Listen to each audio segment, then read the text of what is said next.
আল্লাহ চাইলে মারতেও পারেন, বাঁচাতেও পারেন। আল্লাহ যাকে চান তাকে মারেন, যাকে চান তাকে বাঁচান, যাকে চান তাকে সম্মানিত করেন, যাকে চান তাকে অপমানিত করেন।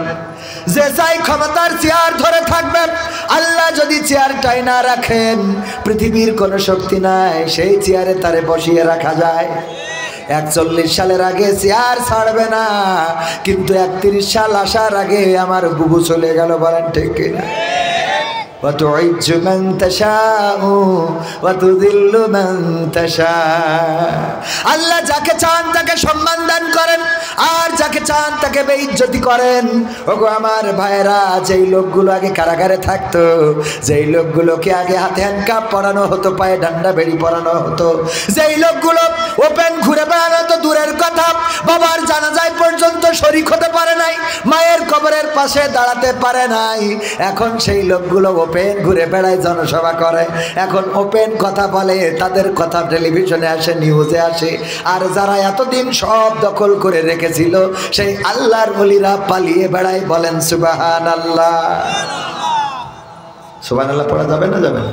এটাই তো আল্লাহর খেলা। ফেরাউন চেয়েছিল ইব্রাহিমকে আগুনে পোড়াবে, চেয়েছিল না? চেয়েছিল কিনা? পোড়াতে কি পেরেছে? কেন পারে নাই? আল্লাহ রাব্বুল আলামিন রহম করেছেন। শুকরিয়া আদায় করেছিল কার? দেখেন, শুকরিয়া, আমি সেই শুকরিয়া নিয়ে আলোচনা করতেছি। শুকরিয়া আদায় করলে নিয়ামত কিভাবে পেয়ে যায়। ইব্রাহিম আলাইহিস সালাম মাকে বলল যে আমাদের রবকে, আমাদের স্রষ্টাকে। বললো আমাদের স্রষ্টা হলো তোমাদের বাবা। কয় আমার বাবার স্রষ্টাকে? কয় তোমার বাবার স্রষ্টা হলো ওই যে আমরা যে দেবতাগুলোর পূজা করি, এই যে এইগুলো। বললো ওর স্রষ্টাকে? কয় ওর স্রষ্টা তোমার বাবা। তাইলে এটা কেমন হইল? ওর স্রষ্টা বাবা, মানে ওর উপরে স্রষ্টা নাই, কিন্তু বানাইছে কে? তোমার বাবা। বাবা বানাইলো, এটা আবার কেমন? সে বাবা বানাইলো, সে আবার বাবার স্রষ্টা। যেটা বাবা বানাইলো এটা বাবার স্রষ্টা হয় কিভাবে? খুঁজতে লাগলেন। ফালাম্মা জান্না আলাইহিল লাইলু রাআ কাওকাবান ক্বালা হাযা রাব্বি। কত সুন্দর করে আল্লাহ রেকর্ড করে দিয়েছেন। এখানে 3-4টা আয়াত আল্লাহর কাছে। আল্লাহ রাব্বুল আলামিন বলছে যে যখন কি করলো ইব্রাহিম আল্লাহকে খুঁজতে থাকলেন, তখন আকাশে একটা তারকা উদয় হতে দেখে বলল এই তারাটাই হলো আমার রব, আমি এই রবকেই অনুসরণ করি। তারার দিকে অপলক দৃষ্টিতে তাকিয়ে আছে। হঠাৎ করে তারা অস্তমিত হয়ে গেল। ইব্রাহিম আলাইহিস সালাম বললেন যা ডুবে যায় আমি তার প্রতি কখনো আসক্ত হতে পারি না, আমি তাকে রব মেনে নিতে পারি না। ফালাম্মা রাআল কমারা বাজিগান ক্বালা হাযা রব্বি। হ্যাঁ, এইভাবে পরের আয়াতে আল্লাহ রাব্বুল আলামিন আবার বলছেন যখন দেখলেন যে সূর্য উদিত হয়েছে, তখন বললেন এটাই আমার রব, এটাই আমার স্রষ্টা। আবার চন্দ্র, যখন চন্দ্র উদিত হয়েছে, এটাই আমার রব। যখন চন্দ্র আবার ম্লান হয়ে গেল, সকালে সূর্য উদিত হইলে চন্দ্রের আলো আস্তে করে হারিয়ে গেল, তখন বলল না এটা রব হইতে পারে না। সূর্য দেখে বলল বলা কি বললো?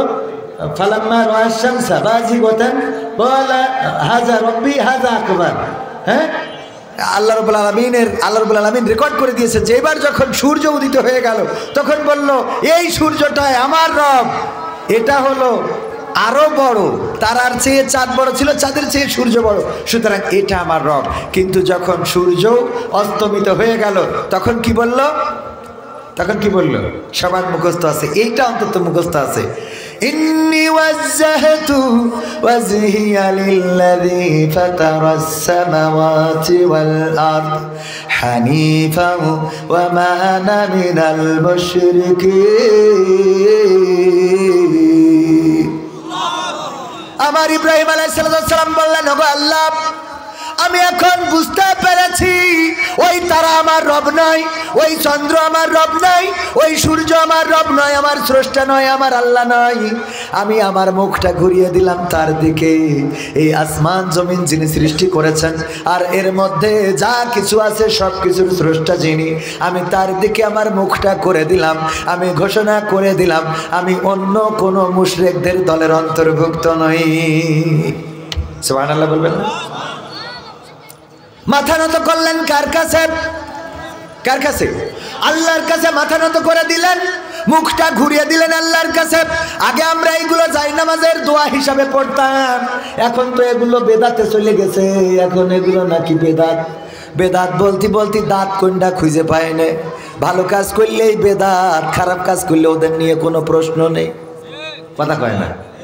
নামাজ পড়লে নামাজ না পড়ে যে ওর কাছে কোনোদিন যাই দাঁড়াতে দেখলাম না, যে পড়ে ওর এসে বলে হাত কপালের পরে বাঁধ। ঠিক না বেঠি?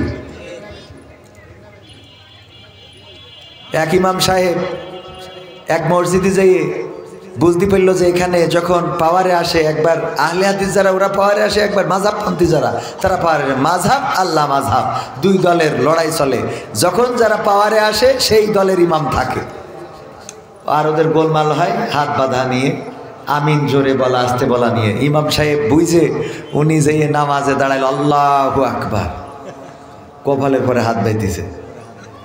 সবাই তো দেখি অবাক যে এতদিন তো তাও ইমাম যা রাখিছি উপর নিচে বাইতো, নাবির একটু উপরে উঠতো না, একটু নিচে নামতো, আজকে ডাইরেক্ট কপালের পরে উঠাই ফেলাইছে হাত।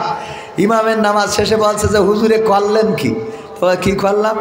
তো কপালের পরে হাত বাঁধলেন। এতদিন তো শুনেছি হয় নাবির উপরে, বুকের উপরে, নাই নাবির নিচে, কোনো না কোনো এক জায়গায় আছে, নাই হাত ছেড়ে দিয়ে, কিন্তু আল্লাহু আকবার বলে কপালে হাত বাঁধা তো কোনো হাদিসই পাইনি। কয় হাদিস লাগবে না, এখানে ইমামতি টিকা রাখার জন্য এটা করেছি।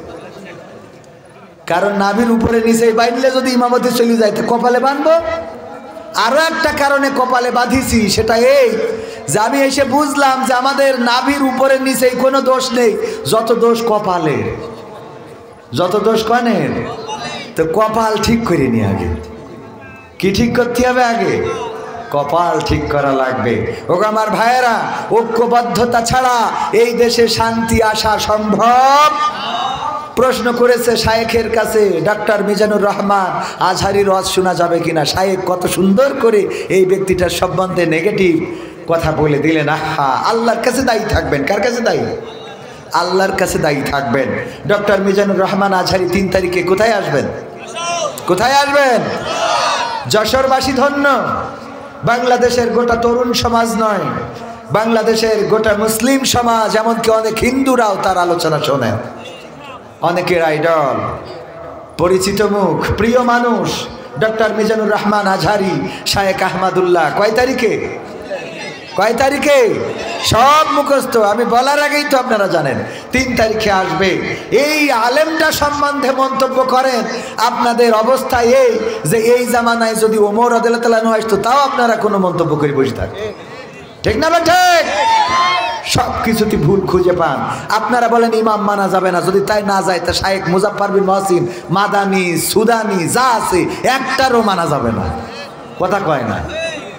মানা যাবে? ইমাম যদি না মানা যায়, আমার যদি ইমাম আবু হানিফা, ইমাম শাফিঈ যদি না মানা যায়, তুমি যে হাদিস দেখাও সেই হাদিসও তো ইমাম বুখারী লিখেছে, ইমাম মুসলিম লিখেছে, ইমাম আবু দাউদ লিখেছে, ইমাম নাসাই লিখেছে, ইমাম তিরমিজি লিখেছে, সবগুলো ইমাম। ওই ইমামদের হাদিস নিয়ে তুমি দলিল দিয়ে বেড়াও। তুমি তো ইমাম 6টা মানো 4টে বাদ দিয়ে। কথা কয় না? 4টে বাদ দিয়ে কয়টা মানে? আমরা তো তাও কমের পরে আছি। আমরা কয়টার পরে? আর তোরা তো 6টা মানতেছিস। ইমাম বুখারী, তার হাদিস থেকে তুমি রেফারেন্স দাও। ইমাম বুখারী তো রাসূল সাল্লাল্লাহু আলাইহি ওয়াসাল্লামের সাহাবাও না, তাবেঈও না, তাবেঈও না, নাকি তাবেঈ? বরং ইমাম আবু হানিফা ছিলেন তাবেঈন, বা সাহাবীর সাথে দেখা হয়েছে, তাবেঈ ছিলেন, সাহাবীকে দেখেছেন। যাই হোক, অত দূর আমি ছোট মানুষ, না বলা ভালো।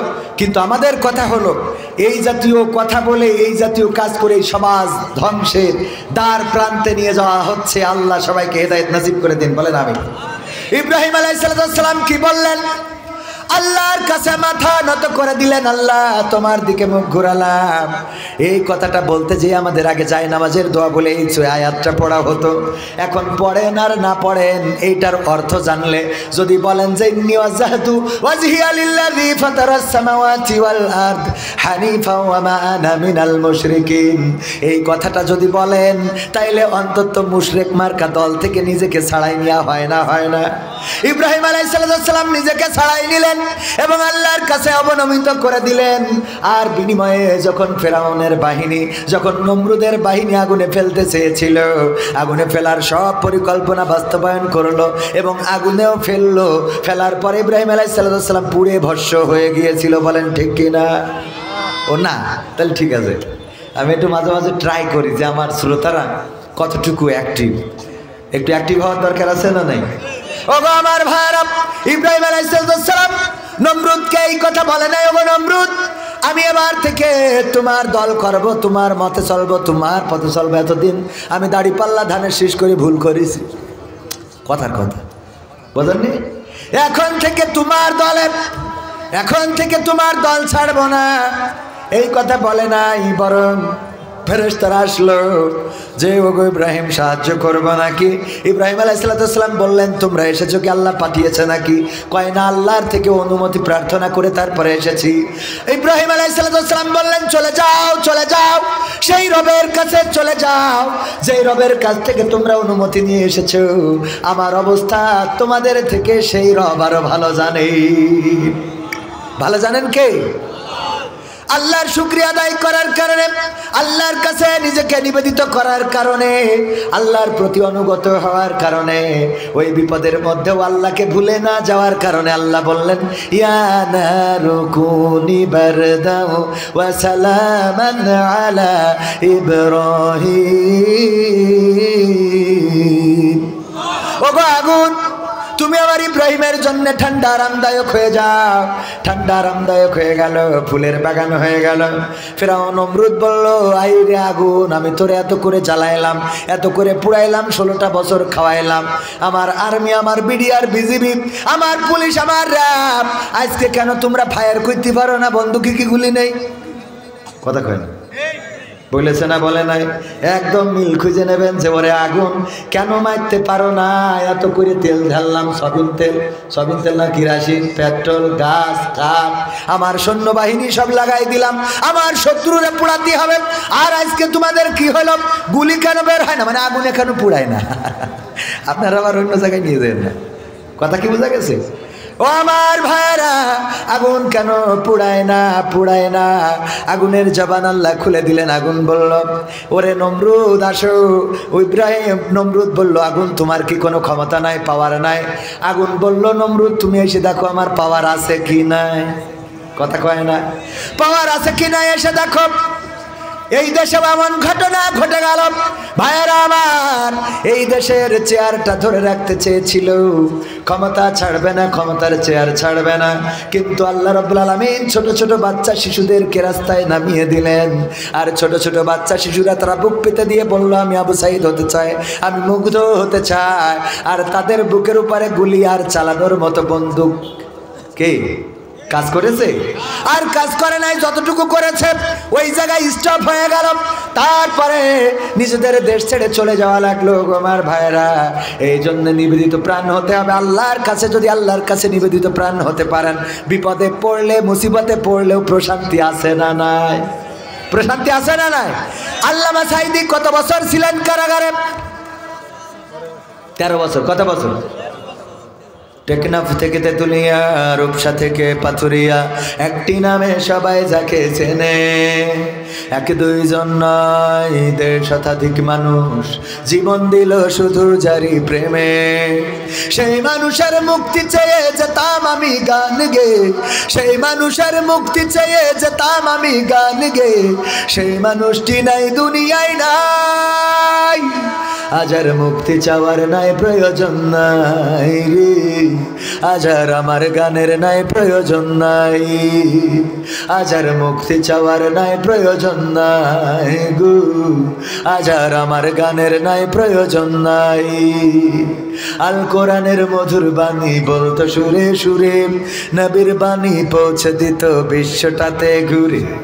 আল কোরআনের মধুর বাণী বলতো সুরে সুরে, নবীর বাণী পৌঁছে দিত বিশ্বটাতে ঘুরে। তার মুখের বয়ান শুনে হতো মুসলমান, বুকের সাথে বুক মিলিয়ে ধন্য কত প্রাণ। সেই মানুষের মুক্তি চেয়ে যেতাম আমি গান গে, সেই মানুষের মুক্তি চেয়ে যেতাম আমি গান গে, সেই মানুষটি নাই দুনিয়ায় নাই। আজ আর মুক্তি চাওয়ার নাই প্রয়োজন নাই গো, আজ আর আমার গানের নাই প্রয়োজন নাই, আজ আর মুক্তি চাওয়ার নাই প্রয়োজন নাই রে, আজ আর আমার গানের নাই প্রয়োজন নাই। লাখো লোকের সমাগম হতো তার সে মাহফিলে, এসব দেখে আবু জাহেলের কলিজা যেত জ্বলে।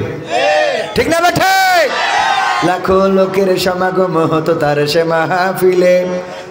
আজকে মিজানুর রহমান আজহারি ভাইয়ের মাহফিলে যে পরিমাণ লোক হচ্ছে, আল্লাহর ওলিরা থাকলে মাথা নষ্ট, মানে কাপড় নষ্ট করে ফেলতে। ঠিক না বেঠি? ঠিক না বেঠে? লোক কত পরিমাণ হতো না, তাই দেশে থাকতে দেয় না। তাহলে এখন যে অবস্থা, এই লোক দেখার পরে মাথায় কাজ করতো, কথা কয় না। লাখো লোকের সমাগম হতো তার সে মাহফিলে। এসব দেখে আবু জাহেলের কলিজা যেত জ্বলে, সুরে সুরে তার কেটে যেত যে আধার আমানিশা। পথহারারা খুঁজে পেত সঠিক পথের দিশা। সেই মানুষের মুক্তি চেয়ে যেতাম আমি গান গেয়ে, সেই মানুষের মুক্তি চেয়ে যেতাম আমি গান গেয়ে।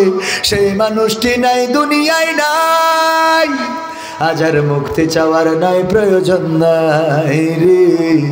আজ আর আমার গানের নাই প্রয়োজন নাই, আজ আর মুক্তি চাওয়ার নাই প্রয়োজন নাই গো। আজ আর আমার গানের নাই প্রয়োজন নাই। এই মানুষটা কত বছর কারাগারে ছিল? 13টা বছর কারাগারে রইলেন। তারপরে জীবনের শেষ দিনটা যেদিন বের করে হাসপাতালে নিয়ে যাচ্ছিলেন, বলেন দেখি 13 বছর কারাগারে থাকার কারণে চেহারায় কোনো মলিনতা ছিল নাকি? চেহারার মধ্যে কোনো দুশ্চিন্তা ছিল নাকি? কোনো রোগগ্রস্ত এমন বোঝা গেছে নাকি? বরং সুস্থ মানুষটাকে কারাগার থেকে বের করে নিয়ে হাসপাতালে ইনজেকশন পুশ করে শহীদ করা হলো। ওগো আমার ভাইয়েরা, অথচ এখন যেসব আল্লাহর ওলিদের ধরা হচ্ছে, ধরার পরে চেহারা দেখে চিনা যায় না। ঠিক না বেঠে? আল্লাহর প্রতি তাদের এতটাই আস্থা ছিল যে বিপদে মুসিবতে ডেকেছেন কাকে? ডেকেছেন আল্লাহকে। আল্লাহ সব জায়গায় আছে না নাই? যদি কেউ ঘরের মধ্যে থেকে আল্লাহকে ডাকেন, আল্লাহ আছে না নাই? যদি কেউ মাঠের মধ্যে থেকে ডাকেন, তাও আল্লাহ ডাকের সাড়া দেন। যদি কেউ অন্ধকার থেকে ডাকেন, আল্লাহ সাড়া দেন। যদি কেউ দিনের আলোতে ডাকেন, তাও আল্লাহ সাড়া দেন। যদি কেউ একাকিত্বে ডাকেন, তাও আল্লাহ সাড়া দেন। যদি কেউ সব মানুষের মধ্য থেকে ডাকেন, তাও আল্লাহ সাড়া দেয় না? দেয় না? আল্লাহ সাড়া দিয়েছেন, তার প্রমাণ যখন ইউনূস আলাইহিস সালাম মাছের পেটের মধ্যে চলে গেল, আল্লাহর নবী বললেন লা ইলাহা ইল্লা আনতা সুবহানাকা ইন্নী কুনতু মিনাজ জালিমিন। দেখেছেন কাকে? বলেছেন কার সাথে? আল্লাহ রাব্বুল আলামিন ডাকে সাড়া দিয়েছেন না দেয় নাই? আল্লাহ রাব্বুল আলামিন সাড়া দিলেন। আল্লাহ বললেন, ওগো ইউনূস, তোমার ডাক তোমার মা শোনে নাই, তোমার বাবা শোনে নাই, তোমার গ্রামের মানুষ শোনে নাই, তোমার বন্ধুরা শোনে নাই।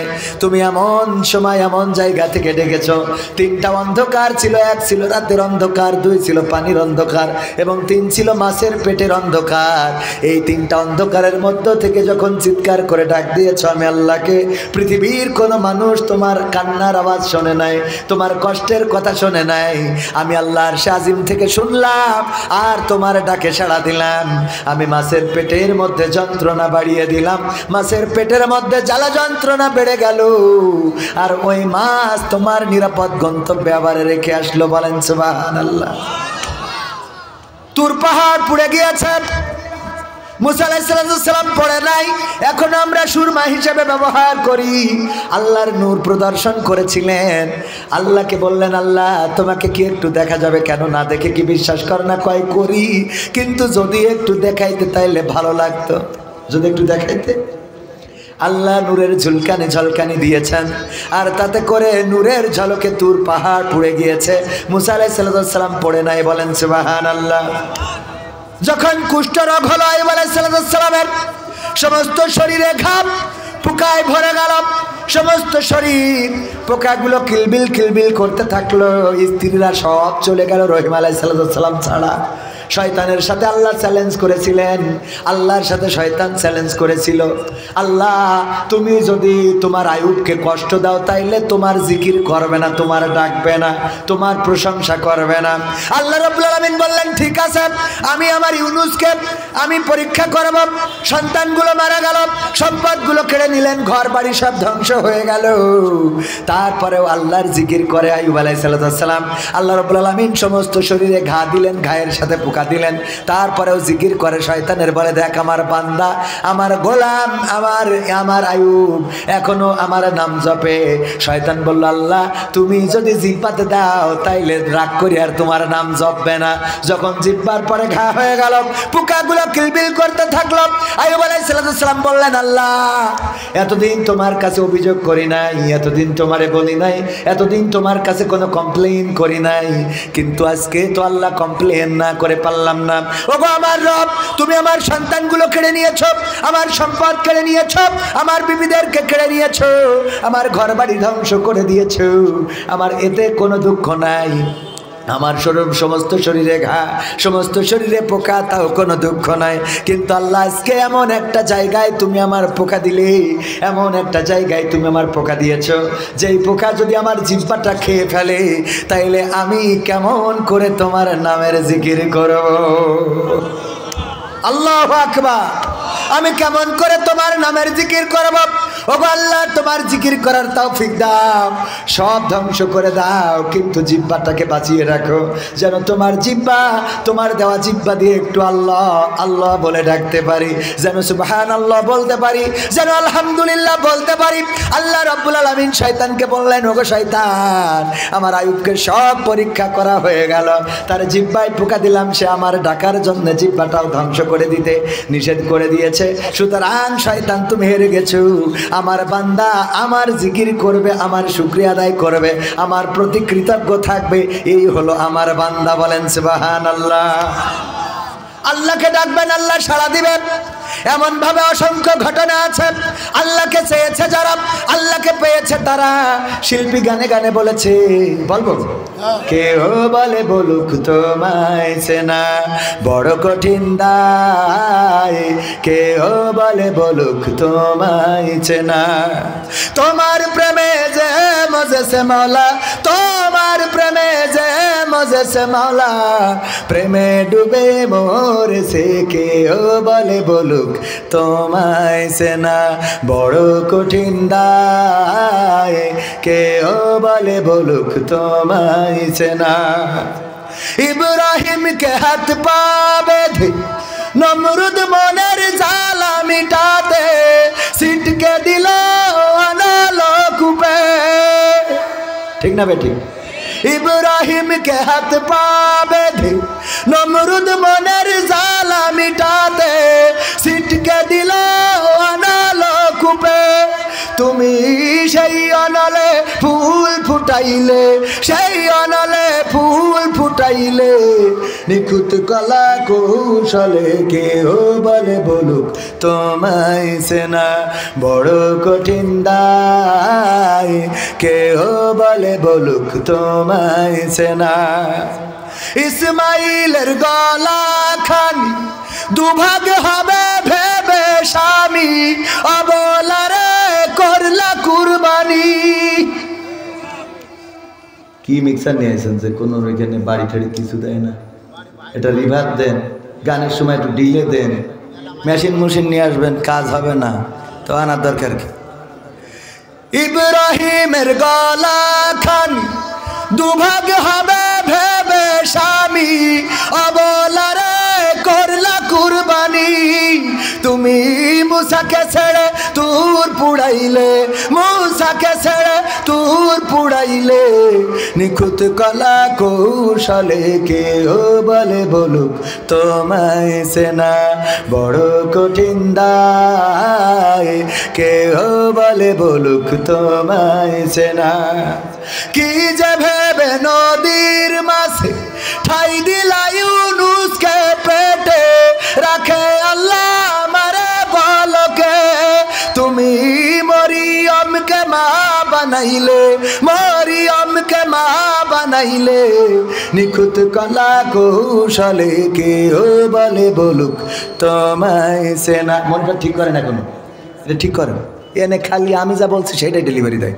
কেউ বলে বলুক তোমায় চেনা বড় কঠিন দায়, কেউ বলে বলুক তোমায় চেনা, তোমার প্রেমে যে মজেছে মাওলা, তোমার প্রেমে যে মজেছে মাওলা প্রেমে ডুবে মরেছে কেউ বলে বলুক তোমায় সেনা মারহাবা বলা যাবে না আল্লাহকে চিনেছিলেন আল্লাহকে ডেকেছিলেন আল্লাহকে পেয়েছিলেন শুধু নবীরা ওলিরা পেয়েছেন তা না বর্তমান সময়েও আপনারা যদি দেখেন বায়েজিদ বোস্তামি শাহজালাল এমনি আল্লাহর আউলিয়াগণ আল্লাহকে যেভাবে চেয়েছে তারা পেয়েছে আল্লাহকে ডেকেছে তারা পেয়েছে গৌর গোবিন্দ চেয়েছিল হিন্দুরা তারা গরুকে দেবতা মানার কারণে বুরহানুদ্দিনের হাত কেটেছিল আর ছোট্ট বাচ্চা শিশুটাকে হত্যা করেছিল ওগো আমার ভাইয়েরা ওই সময় যতগুলো হিন্দু পরিবার ছিল তাদেরকে হত্যা করেছিল শাহজালাল এসে অল্প কয়েকজন লোক নিয়ে ঢুকেছিল গৌর গোবিন্দের রাজপ্রাসাদে আর গৌর গোবিন্দ পিছনের দরজা দিয়ে হেলিকপ্টার তো ছিল না তখনকার সময়ে যে বাহন ছিল তাতে করে পালাই গেছে আর বাংলার জমিনে দেখা যায় তেমনি ভাবে মিলাই নেন এখনকার সময়ও ঘটে না কথা কয় না ক্ষমতায় কেউ স্থায়ী হয় না হোক না সে হাসিনা কিবারে না সে আরটা চিরকাল থাকে না ঠিক না বেঠে ক্ষমতায় কেউ স্থায়ী হয় না মুজিবুর বেশি দিন থাকেনি জিয়াউর কেউ তো রাখেনি মুজিবুর বেশি দিন থাকেনি জিয়াউর কেউ তো রাখেনি এরশাদ চলে গেছে পৃথিবী ছেড়ে এরশাদ চলে গেছে পৃথিবী ছেড়ে কেউ আজ তার কথা কয় না ঠিক না বেঠে ক্ষমতায় কেউ স্থায়ী হয় না হাসিনা ক্ষমতা ধরে রাখতে আয়না ঘর বানিয়েছিল জনগণের রোশনালে দাদার দেশে পালিয়ে গেল হাসিনা ক্ষমতা ধরে রাখতে আয়না ঘর বানিয়েছিল জনগণের রোশনালে দাদার দেশে পালিয়ে গেল ডিবি হারুনের পাশে আর ডিবি হারুনের পাশে আর পরিমণিদের দেখা যায় না ঠিক না বেঠে এখন কি তাদের দেখা যায় না দেখা যায় না তারাও আসে না আবার এরাও যাওয়ার সুযোগ নাই যতদিন সুযোগ ছিল ততদিন যেভাবে পেরেছে যেভাবে চেয়েছে একে অপরের সাথে দেখা করেছে দেখা হয়েছে ওগো আমার ভাইয়েরা এই বাংলার জমিনে জুলুম করে নির্যাতন করে বাংলার জমিন শুধু নয় আল্লাহর জমিনে পার পাওয়া যাবে না কারণ আল্লাহ রাব্বুল আলামিন যখন কেউ জুলুমের সীমা অতিক্রম করে তখন তার রহমত বর্ষণ করে দেন বলেন সুবহানাল্লাহ আবাবিল পাঠিয়েছিলেন কার ধ্বংস করার জন্য কার আব্রাহার কারণ কি মক্কা ধ্বংস করতে এসেছিল ওই সময় মক্কাবাসী আব্রাহার সৈন্যের সামনে দাঁড়াবে এই ক্ষমতা ছিল না এই জন্য আব্দুল মুত্তালিব কাবার দরজায় হাত রেখে বলেছিল ওগো কাবার মালিক তোমার কাবা তুমি রক্ষা করো আমার সেই ক্ষমতা নাই যে ক্ষমতা দিয়ে বাদশা আব্রাহার পাশে দাঁড়াবো তার প্রতিবাদ করব আল্লাহ রাব্বুল আলামিন রক্ষা করেছে না করে নাই কি পাঠিয়েছিলেন আবাবিল বর্তমান সময়ে মনে করেন না যে শেখ হাসিনার কথা বলছি আপনার গ্রামেও কোনো জুলুমবাজ থাকলে দেখবেন যে তার মৃত্যু হবে এমন তার পরিস্থিতি হবে এমন যে এক সময় মানুষ কুত্তাকে মূল্যায়ন করবে কিন্তু তাকে নয় আছে না নাই মাঝে মাঝে উদাহরণ দিতে যায় বলি অনেক সময় দেখা যায় খুব করে ধমক দেয় শাটার খুলবি না একেবারে কাঠি খুলে ফেলবো আছে না এই খবরদার শাটার খুলবি না কাঠি খুলে ফেলবো আমার মাইকালা ভাইরা বোঝে না ওইদিকে মাইকি কমিকো ডিলে মিলে মারে এই জায়গায় মনিটর আমি যেইটা পাই সেইটাই কিছু নাই অথচ এইটা ঠিক করার দরকার ছিল ওনাদের আগে কারণ বক্তা না পাইলে শ্রোতা শুনবে কি করে এগুলো বোঝা দরকার